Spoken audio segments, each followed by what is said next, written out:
कहानी की शुरुआत होती है जब कुछ पुराने स्पेशल फोर्सेस के फौजी अब मजबूरी में चोर बन गए हैं। पहली चोरी में उनका लीडर बैंक मैनेजर के पास गया और उसने बिना दया किए मैनेजर के सीने में गोली दाग दी। बाकी लोगों का झुंड एकदम से घबरा गया। चोरों ने बहुत ही परफेक्ट तरीके से सिक्योरिटी गार्ड्स को कंट्रोल किया। उन्होंने एक ब्लूटूथ स्पीकर हॉल के बीच में फेंक दिया। उस स्पीकर के अंदर से एक कड़क आवाज निकली, सब नीचे लेट जाओ, अपने हाथ जमीन पर रखो। ये सुनते ही लोग डर के मारे तुरंत नीचे बैठ गए। बैंक के एम्प्लॉयज ने भी डर कर जल्दी से जाके सेफ खोल दिया। पूरे 2 मिनट में सब कुछ खत्म हो गया। चोर पूरे $3 मिलियन यानी लगभग 25 करोड़ लेकर भाग गए। जाते वक्त उन्होंने एक मोशन एक्टिवेटेड बॉम्ब छोड़ दिया। फिर दोबारा से वही कड़क आवाज सुनाई दी, अगर कोई भी उठाया पुलिस को कॉल किया तो बम 15 मिनट में फट जाएगा। निकलते हुए उनके लीडर ने सीसीटीवी कैमरा की तरफ देखा और कैमरे को गोली से उड़ा दिया। पलक झपकते ही चोर शहर की गलियों में गायब हो गए। FBI को क्राइम के 25 मिनट बाद रिपोर्ट मिली। सीन पर सिर्फ एक ही हिंट था, बॉम्ब पर लगा हुआ एक फिंगरप्रिंट, उसके अलावा और कोई सबूत नहीं।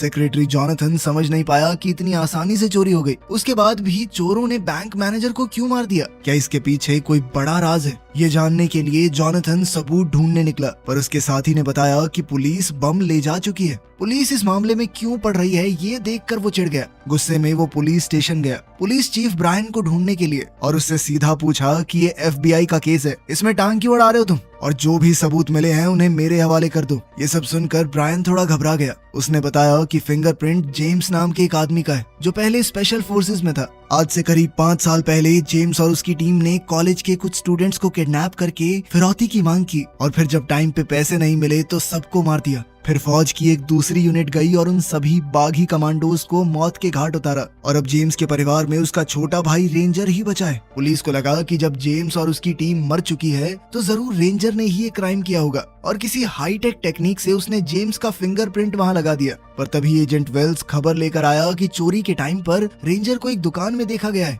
इसीलिए हम उसे अरेस्ट नहीं कर सकते क्योंकि एक आदमी 2 जगह पे तो हो नहीं सकता। जॉनथन समझ गया कि चोर जरूर उन्हें भटकाने की कोशिश कर रहे हैं, क्योंकि जिस तरह ये चोर काम कर रहे हैं वो स्पेशल फोर्सेस के हो ही नहीं सकते, क्योंकि कभी भी स्पेशल फोर्सेस वाले अपना फिंगरप्रिंट छोड़ के तो नहीं जाएंगे। या तो ये बेवकूफ हैं या हद से ज्यादा चालाक। एजेंट्स इस केस की छानबीन कर ही रहे थे तभी फिर से एक दूसरी चोरी हो गई। इस बार चोरों ने बैंक मैनेजर के घर वालों की जान लेने की धमकी देकर उससे बैंक का सेफ खुलवाया था। मैनेजर ने ईयरपीस पहना और बैंक के अंदर गया। मैनेजर ने डर के मारे सब लोगों को ब्रेकफास्ट करने भेज दिया और फिर तिजोरी खोली। काम होता देखकर चोर बैंक की तरफ बढ़े और जैसे ही चोर बैंक में घुसे उनका सामना एक फीमेल एम्प्लॉय से हो गया जो वहाँ से जा ही रही थी। डर के मारे वो अलार्म बजाने जा ही रही थी पर मैनेजर ने उसे रोक दिया। चोर ने फिर से स्पीकर से वही आवाज चलाई और पूरे बैंक को अपने कंट्रोल में ले लिया, पर इस बार उन्होंने पैसे नहीं बल्कि सेफ में रखे हुए कुछ डॉक्यूमेंट्स लिए। और सबसे अजीब बात तो ये थी कि उन्होंने घायल गार्ड को भी ठीक करवा दिया। उस फीमेल एम्प्लॉय से उसकी मरहम पट्टी करवा दी। इससे लग रहा था कि वो बिना बात लोगों को नहीं मारते, तो फिर पहली चोरी में मैनेजर को क्यों मारा? थोड़ी देर बाद ही जवाब मिल गया। बारिश में तीसरा मैनेजर ऑफिस जाने वाला है, तभी एक चोर ने उसकी गाड़ी का दरवाजा खोला, उसे बहुत जोर से बाहर खींचा और गीली सड़क पर फेंक दिया। मैनेजर कुछ समझ पाता उससे पहले ही एक चाकू उसकी गर्दन में घुसा दिया गया। खून धीरे धीरे बारिश के पानी में रिसने लगा। चोरों ने उसकी तकलीफ देखकर भी बिल्कुल दया नहीं दिखाई, मानो उनका कोई पुराना बदला पूरा हुआ हो। बैंक के मालिक जेफरी को पता चला कि उसकी 2 ब्रांचेस लूट ली गई हैं। $3 मिलियन इतने बड़े बैंक के लिए कोई बड़ी रकम नहीं थी। पैसों से ज्यादा उसे डॉक्यूमेंट्स की चिंता हो रही थी, क्योंकि उनके अंदर जेफरी का एक बहुत बड़ा राज छुपा हुआ है। 2 बैंक्स में लगातार चोरी के बाद सेक्रेटरी जॉनथन बहुत परेशान हो गया। उस फिंगरप्रिंट के अलावा चोर कोई दूसरा सुराग छोड़कर नहीं गए थे। उसको सबसे ज्यादा परेशान बस ये बात कर रही थी कि चोर एक बैंक में मैनेजर को मार गए, वहीं दूसरे में घायल सिक्योरिटी गार्ड को भी बचा लिया। ये उल्टा सीधा बर्ताव देखकर जॉनथन सोच में पड़ गया कि जरूर इस केस में कोई तो राज छुपा है जिसके लिए ये चोर इस हद तक जा रहे हैं। इसके बाद जॉनथन ने बचे हुए बैंक मैनेजर से पूछताछ की। उसे लगा नहीं था कि मैनेजर कुछ खास बता पाएगा, पर मैनेजर ने एक नया सुराग दे दिया। जॉनथन ने पूछा कि क्या बैंक का मालिक जेफरी यहाँ अक्सर आता है। मैनेजर ने बताया कि जेफरी एक बहुत ही अमीर आदमी है। उसके नाम पर देश भर में लगभग 3000 बैंक की ब्रांचेस हैं। उसके पास इन छोटी मोटी ब्रांचेस में आने का टाइम नहीं है। हमारी सबसे बड़ी ब्रांच में भी वो साल में शायद 1 या 2 बार जा पाता है, तो इतनी छोटी ब्रांच में आना बिल्कुल भी नॉर्मल नहीं है। पर अजीब बात ये थी कि जेफरी हर रोज इस छोटी ब्रांच में आ रहा था, वो भी बिल्कुल क्लोजिंग टाइम पे। वो खुद तिजोरी को चेक भी करता। ये सुनकर जोनाथन को तुरंत लगा कि इसमें कुछ तो गड़बड़ है। फिर एक कलीग ने हिला देने वाली खबर दी। चोरी किए गए नोटों का सीरियल नंबर ट्रैक करने से पता चला कि वो $3 मिलियन किसी चैरिटी को दान कर दिए गए हैं। इतनी बड़ी जानकारी पुलिस चीफ ब्रायन ने फिर से जोनाथन को नहीं बताई। जोनाथन को इस बात पर बहुत गुस्सा आया। उसने नए एजेंट वेल्स को ब्रायन के साथ मिलकर इन्वेस्टिगेशन करने का ऑर्डर दिया। टेक्निकल डिपार्टमेंट ने एक गोली के ऊपर मिले फिंगरप्रिंट से कंफर्म किया कि ये भी जेम्स का ही है। जोनाथन सोच में पड़ गया कि एक मरा हुआ आदमी जिंदा कैसे हो गया, लेकिन अब तो दोनों जगहों पर ऐसी चीजें मिली हैं जिसमें जेम्स के फिंगरप्रिंट हैं। अब वो सोच में पड़ गया कि उस पुराने किडनैपिंग वाले केस में जरूर कुछ बात होगी। साथ ही जोनाथन ने अपने एक साथी से कहा कि जेफरी के ऊपर अच्छे से नजर रखो और इसका कच्चा चिट्ठा निकालो पूरा। अगले दिन बैंक मैनेजर के फ्यूनरल पर जेफरी भी वहाँ पहुँच गया और उसके साथ ही उस एरिया का नेता भी। तो छोटी ब्रांचेस के मैनेजर्स की मौत पर इतने बड़े लोगों का आ जाना बहुत अजीब है। जोनाथन के साथ ही स्टॉकवेल ने ये पूरी बात उसे बताई। इस तरह की चीजें देखकर जोनाथन का शक बढ़ने लगा। वहीं ब्रायन मजबूरी में वेल्स के साथ इन्वेस्टिगेट कर रहा था। उन्हें गवाह मिल गया, ज्वेलरी शॉप का सिक्योरिटी गार्ड। उसकी आदत थी कि अगर कुछ गड़बड़ लगे तो वो गाड़ियों का नंबर नोट कर लेता था। उसने चोरों की गाड़ी का नंबर नोट कर लिया था और चेक करने पर पता चला कि ये गाड़ी रेंजर की है। इसके बाद ब्रायन ने तुरंत ऑर्डर दिए कि रेंजर को पकड़ लो। इसी वक्त हेडक्वार्टर्स में जोनाथन को एक अजीब सी फाइल मिली। उसने सोचा कि ये कोई इन्वेस्टिगेशन रिपोर्ट होगी, लेकिन उसके अंदर कुछ फोटोज निकली। ये फोटो उस एरिया के नेता और जेफरी की थी। वो दोनों काफी करीबी दोस्त लग रहे थे। फोटो साफ साफ चोरों ने ही भेजा था। इन सारे सुरागों को जोड़कर जोनाथन ने फैसला किया कि उसे जेफरी से सीधी बात करनी होगी। अगले दिन वो बैंक हेडक्वार्टर्स गया और जेफरी से मिला। उसने जेफरी के मरे हुए छोटे भाई का जिक्र किया, जो कि पुरानी किडनैपिंग का विक्टिम था। उसे ही स्पेशल फोर्सेस की उस टीम ने किडनैप किया था और इस सब में उसकी जान भी चली गई थी। जोनाथन के सवालों पर जेफरी बिल्कुल शांत रहा, कोई रिएक्शन नहीं दिया। पर फिर जोनाथन ने एक और सीधा सवाल पूछा, जो डॉक्यूमेंट चोरी हुए उनके अंदर क्या था? ये सुनकर जेफरी का चेहरा लाल हो गया। ये देखते ही जोनाथन समझ गया कि जेफरी का उस छोटी ब्रांच में जाना कोई फॉर्मेलिटी नहीं थी। खैर जेफरी ने गुस्से में सिक्योरिटी बुलाकर जोनाथन को हेडक्वार्टर से बाहर निकलवा दिया। इस वक्त चोरों ने अपना तीसरा ऑपरेशन शुरू कर दिया। इस बार उनका सीधा टारगेट हेडक्वार्टर्स ही है। चोर बहुत तेजी से काम कर रहे हैं। हर आदमी का रोल एकदम साफ है। उन्होंने जल्दी ही बैंक की मेन लॉबी को पार कर लिया। अंदर सिक्योरिटी काफी टाइट है, कस्टमर्स का रश है, पर चोर बिल्कुल सही तालमेल के साथ घुस गए। वो केबल्स का इस्तेमाल करके मेन एरिया में घुसना चाहते थे। उसी वक्त जोनाथन को जेफरी के गार्ड हेडक्वार्टर से बाहर ले जा रहे थे। उसने चोरों को देखते ही जल्दी से सबको नीचे लेट जाने को कहा। लोग पैनिक में चिल्लाने लगे, इधर उधर भागने लगे। चोरों ने मौका देखकर एक सिक्योरिटी गार्ड को पकड़ लिया। तभी जेफरी भी सामने आ गया। FBI की तरफ से तुरंत गोलीबारी शुरू हो गई। एक गोली गलती से सिक्योरिटी गार्ड को लग गई। जोनाथन ने भी फायरिंग करके एक चोर को घायल कर दिया। लग ऐसा रहा था कि वो घायल हुआ चोर मर गया, पर जब एक सिक्योरिटी गार्ड दूसरे चोर से लड़ने लगा तभी अचानक से मरा हुआ चोर उठ खड़ा हुआ और उसने हमला कर दिया। हालात खराब होते देखकर जोनाथन ने जेफरी को पहले एक सही जगह पहुंचा दिया और फिर वापस चोरों से भिड़ गया। लेकिन इस बार चोर उस पर भारी पड़ रहे थे।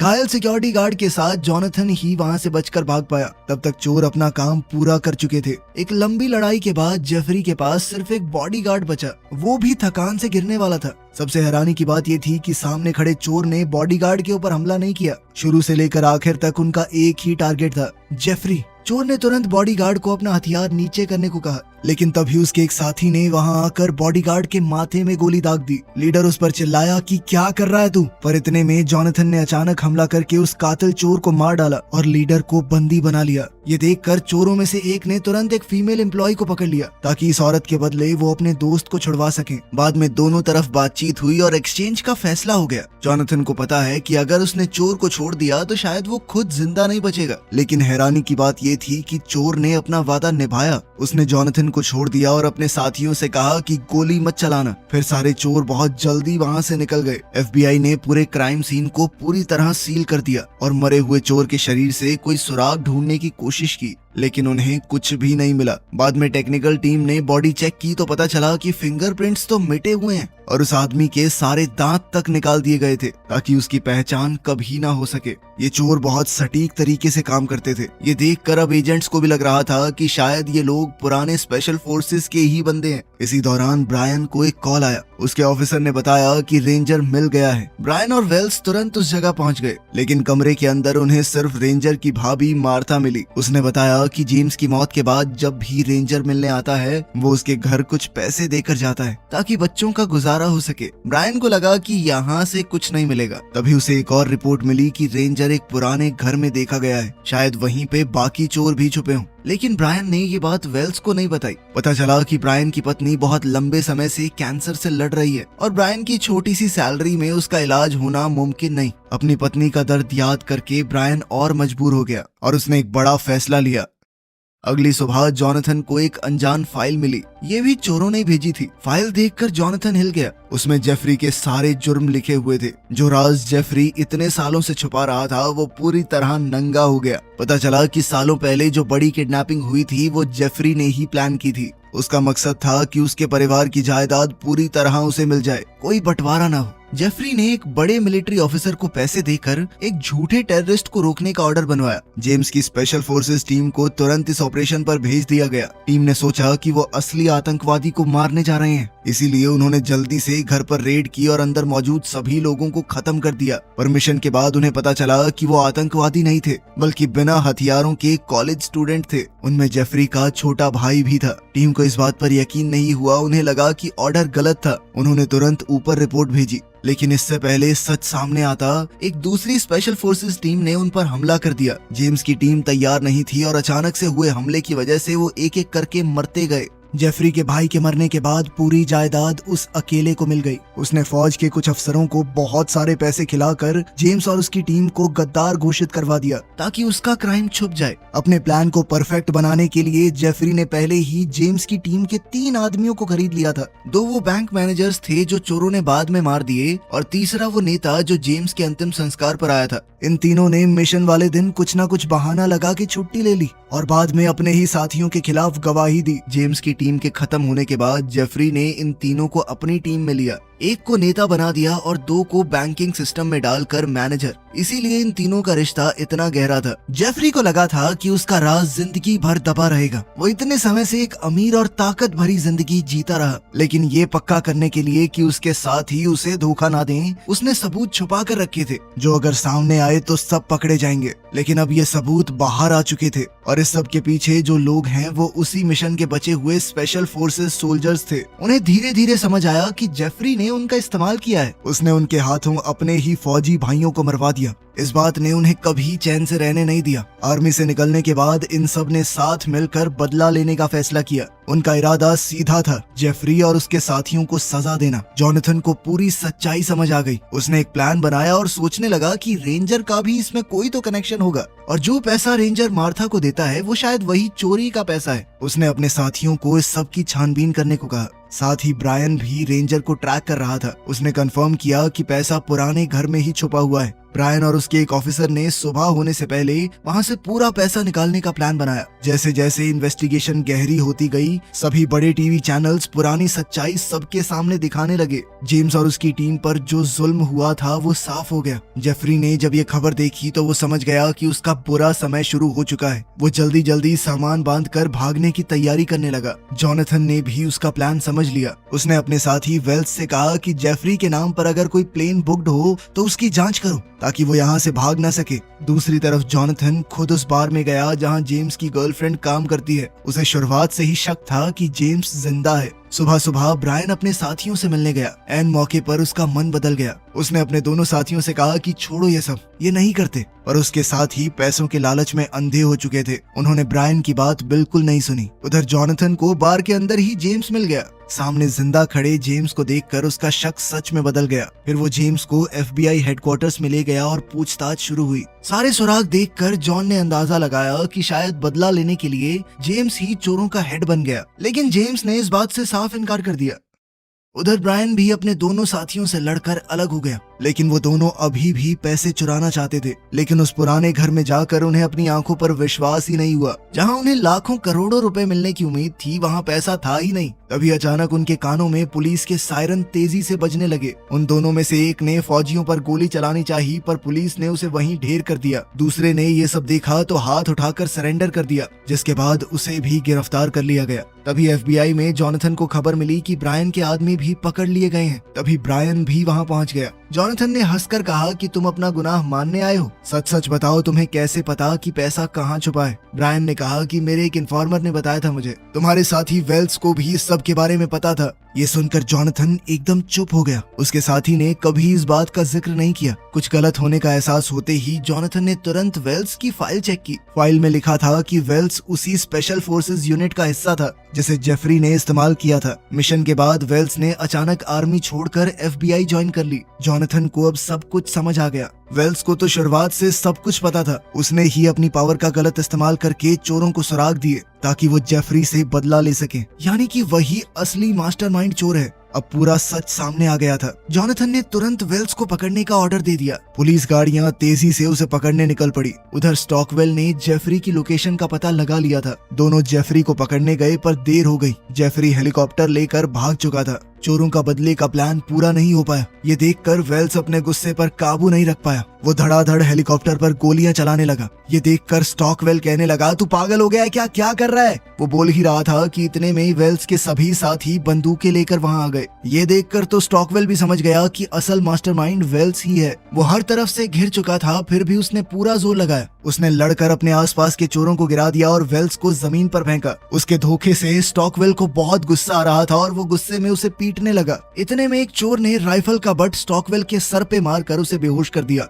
इतने में पुलिस की गाड़ियां सायरन बजाते हुए आ गई। जॉनथन दौड़ते हुए छत पर आया, लेकिन अब देर हो गई थी। छत पर सिर्फ एक जख्मी स्टॉकवेल पड़ा था। वेल्स और उसके साथी भाग चुके थे। तभी ब्रायन को याद आया कि उसने वेल्स की गाड़ी में एक मैप देखा था। उसे याद है कि उस मैप में एक जगह पर निशान लगा हुआ था। अपनी याददाश्त से वो उस जगह पर पहुंचा। वहां पर वेल्स पैसा शिफ्ट कर रहा था। ब्रायन को देखकर वेल्स ने कहा कि यहाँ से चले जाओ चुपचाप। जब ब्रायन वहां से नहीं गया तो वेल्स ने गोली चला दी, लेकिन वो ब्रायन को यूं ही छोड़ नहीं सकता था। उसने खुद पुलिस को ब्रायन की लोकेशन के बारे में बता दिया और फिर जेफरी को ढूंढने निकल पड़ा। जॉनथन भी उन्हें ऐसे ही छोड़ने वाला तो नहीं था।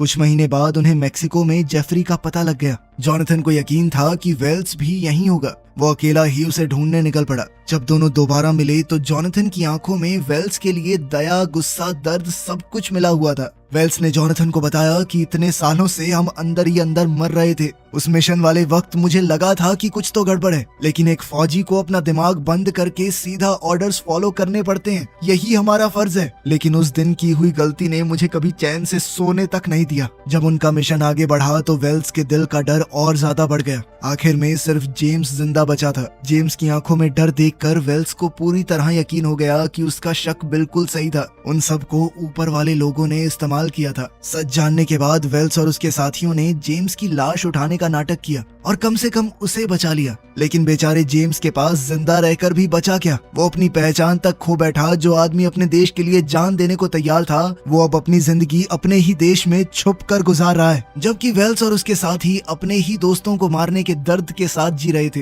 ये पूरी दर्दनाक कहानी रचने वाला जेफरी ही था, इसीलिए उन्होंने बदला लेने का फैसला किया। इस पर जॉनथन ने उससे पूछा कि उन बेगुनाह लोगों का क्या जो इस सब में बिना वजह मारे गए। जॉनथन की आवाज वेल्स के कानों में गूंजने लगी। ये सुनकर वेल्स टूट गया और बोलने लगा कि मेरा सिक्योरिटी गार्ड को मारने का कोई इरादा नहीं था, वो तो बस हो गया वहाँ पर, हमने उसे बचाने की कोशिश की थी। खैर फिर वो दोनों इस बात पर लड़ने लगे कि जेफरी को मारना चाहिए या नहीं। आखिर में जॉनथन ने कहा कि मैंने एक बार तुम पर भरोसा कर लिया, तुमने मुझे धोखा दिया, मैं एक बार फिर से तुम्हारे ऊपर भरोसा कर रहा हूँ, इस बार मुझे पछताना ना पड़े। ये कहकर जॉनथन सीधा जेफरी की तरफ बढ़ा। जेफरी को अपने किए का कोई पछतावा नहीं था, बल्कि वो तो अब भी घमंड से हंस रहा था। जेफरी को अब भी ये समझ नहीं आ रहा था कि उसके साथ क्या होने वाला है। उसे लगा कि मेक्सिको आकर वो सेफ हो गया। उसने जॉनथन को धमकी दी कि अगर तुमने मुझे नुकसान पहुंचाया तो तुम भी एक गुनहगार बन जाओगे, लेकिन जॉनथन को इससे कोई फर्क नहीं पड़ा। उसने अचानक हमला करके जेफरी के पेट में चाकू घोंप दिया। लोग ये नजारा देखकर भागने लगे। जेफरी के बॉडीगार्ड ने अपने बॉस को घायल देखकर बंदूक निकाली, लेकिन वेल्स ने पहले ही उसे देख लिया और गोली मार दी। फिर जॉनथन ने अपनी बंदूक वेल्स पर तान दी। अब दोनों एक दूसरे पर बंदूक ताने खड़े थे, लेकिन वेल्स ने अचानक से बंदूक नीचे कर ली और मुड़कर चलने लगा। उसने अपनी किस्मत जॉनथन के हवाले कर दी कि जिंदा छोड़ना है तो छोड़, मारना है तो मार। उसके दिल पर जो बोझ इतने सालों से था वो आज उतर गया और जॉनथन ने भी उसे दूर जाते देख अपनी बंदूक नीचे कर ली। वीडियो पसंद आई तो लाइक कर देना, चैनल को सब्सक्राइब कर लेना। मिलते हैं अगली वीडियो में।